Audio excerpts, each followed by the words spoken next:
أعوذ بالله من الشيطان الرجيم. بسم الله الرحمن الرحيم.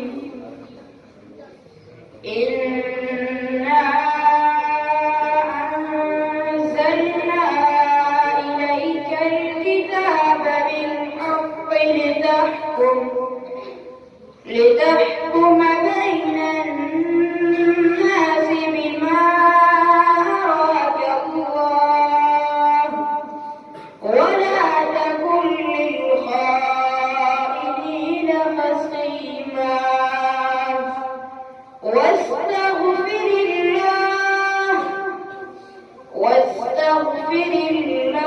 الله إن الله كان غفورا رحيما.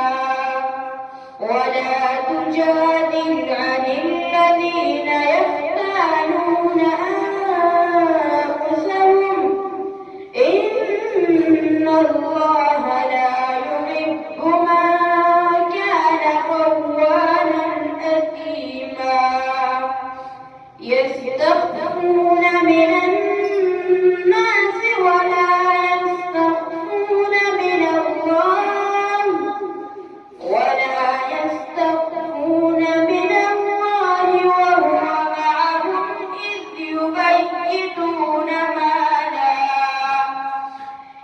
يبيتون ما لا يرضى من القول، وكان الله بما يعملون محيطا. ها أنتم هؤلاء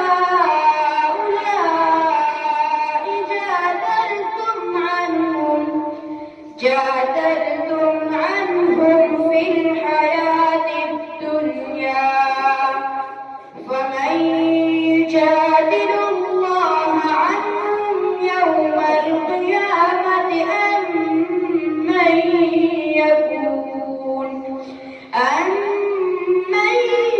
يكون عليهم وكيلا. ومن يعمل سوءا أو يظلم نفسه ثم يستغفر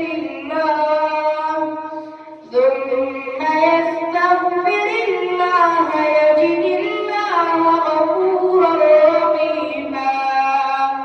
ومن يكسب إثما فإنما يكسبه على نفسه، وكان الله عليما حكيما.